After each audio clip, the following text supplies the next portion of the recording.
Hey everyone, and welcome to the Team Builder video for the first week of the PokeBall Draft League, where it's the Steel City Skarmories against the New Orleans Noivern. This Team Builder is not going to be me going step by step over as I build the team, but rather going over the team we're bringing and why I wanted to bring them. To start off with, we're going to look at the 10 Pokemon my opponent drafted. Out of these 10, my opponent can bring 6 of these to each fight. He has to pick the same 6 throughout the entire best-of-3 match. As we go through my team, I'll kind of talk about what I was expecting him to bring and how I was trying to counter what I expected. First off, let's start with the Torkoal. I did not go for anything crazy this fight. I wanted to try to see what baseline of what my team could be, just get a feel for them and go with fairly basic sets overall. Looking at my opponent's team, there were a couple of things I was a little worried about, and that was Arboliva, Heracross, and Magneton. When I was playing against a friend of mine who very graciously offered to take a couple sample teams against me, he had a Magneton that kind of worried me, just trapped me in, and if I didn't start off with Torkoal or Scovillain, I was worried I would be stuck in a bad position while he just kept a fairly bulky Magneton in. And then could set up however he wanted against me. Torkoal lets my team do a lot. With the Scovillain, it makes him the fastest. It makes the Scovillain the fastest Pokemon in the field in most situations, as well as provide a one-turn Solar Beam to help with the Gastrodon. It also helps enable the Brute Bonnet we have, where we don't have to rely on Booster Energy as the held item, which lets us go something else, and we'll talk about that a little bit later. Torkoal himself can put out quite a bit of damage with Eruption and Earth Power. Earth Power is just a decent coverage move, and is one of the reasons we went with Terra Ground here. We want to change up the defensive typing. I was expecting Tyranitar to come in for my opponent, so I wanted something that would resist the rock and have a super effective Earth Power against it. I ran a lot of Protects this week. I just found it to be a decent skill just for scouting, and then Heat Wave for when Eruption wasn't the option when Torkoal's health ran too low. Heat Wave is still a good fire spread move in the sun and could rack up a lot of damage. Now that we've talked about Torkoal a little bit, let's go over Scovillain, who might be the Pokemon that benefits the most from the sun on my team.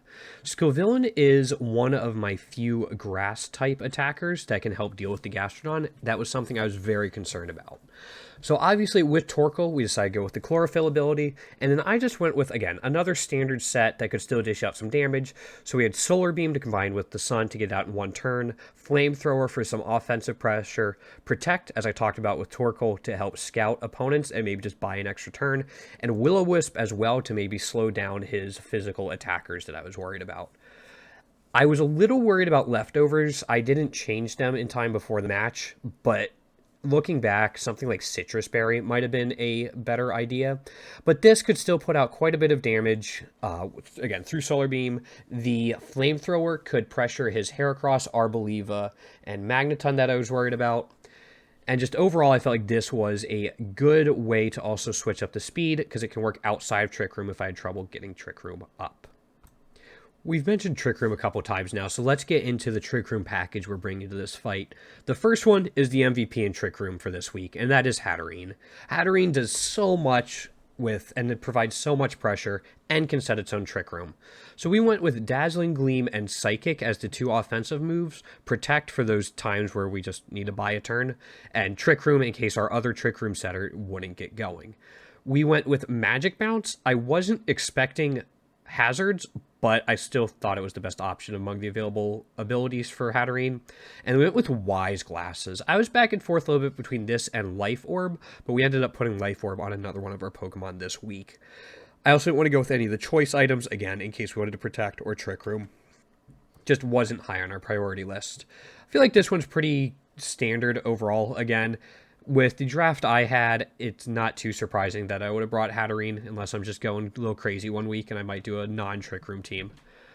But Hatterene, fairly standard. Felt like it could cover a lot of things. This was our answer to Roaring Moon. And that was a big deal. Roaring Moon was his Paradox Pokemon that he drafted and could really tear through our team if we weren't careful. Our other Trick Room setter in this composition was Rabsca. Now, Rabsca actually has a lot it wants to do on this team. The two main ones are Trick Room for the Hatterene and also to slow down my opponent, but also Revival Blessing. There's only two Pokemon in the game that have Revival Blessing, Pawmot and Rabska. As I talked about in my draft video, Pawmot went a couple picks before I was able to go, and so Rabska is the one that was left, and I knew I very much wanted it because Revival Blessing is busted. Now, if we were only using it for Revival Blessing, I probably would put a Lepa Berry on this thing. It just might let us get off 2 Revival Blessings and bring back 2 Pokemon at half health, which would be a huge swing. However, with the only other Trick Room setter in our team this week being Hatterene, we knew Rabska was probably going to be the main way we get up Trick Room. That way Hatterene didn't have to spend a turn getting it up.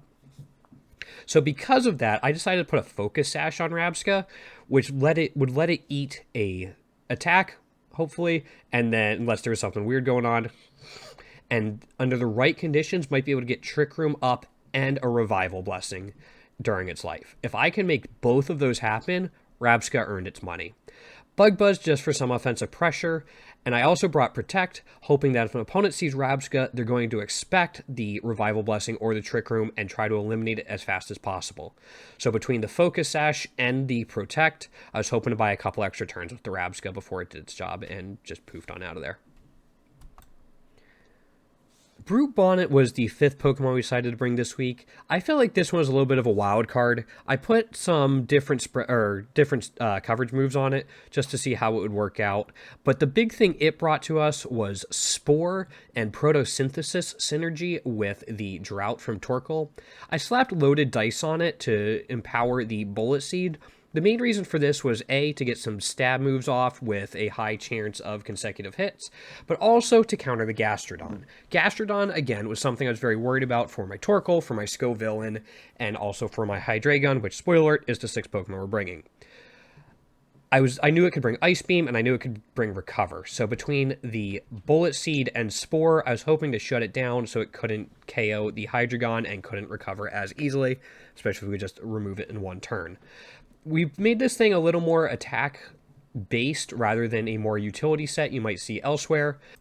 The close combat in particular we were bringing, still expecting to see Tyranitar, also had some niche coverage against some of my opponent's other Pokemon that were possible, but I wasn't too expecting to see, such as Chansey. Finally, let's look at our final Pokemon, Hydreigon. I chose Hydreigon because it was something that could exist outside a Trick Room, could learn a lot of coverage moves, and is just a solid Pokemon overall. We decided to go with Dark Pulse for his Gardevoir, Heat Wave as a spread move that we could perhaps boost up in drought conditions, Protect for all of the reasons I mentioned before, and finally Earth Power, again for the Tyranitar, Toxtricity if he decided to bring it, and just things like that. I felt like this spread gave me a pretty decent ability to knock down his Pokemon in quick order, especially if we had other things going, such as Spore to slow him down. That rounds out our team for this week. I wanted to try to bring a couple different modes within the same team, see how they could function together, see how they did. I will be releasing the video with commentary in the upcoming day or two to see how we did in week 1. So if you guys are interested in that, please stop back by again, and hopefully see everyone in the next one.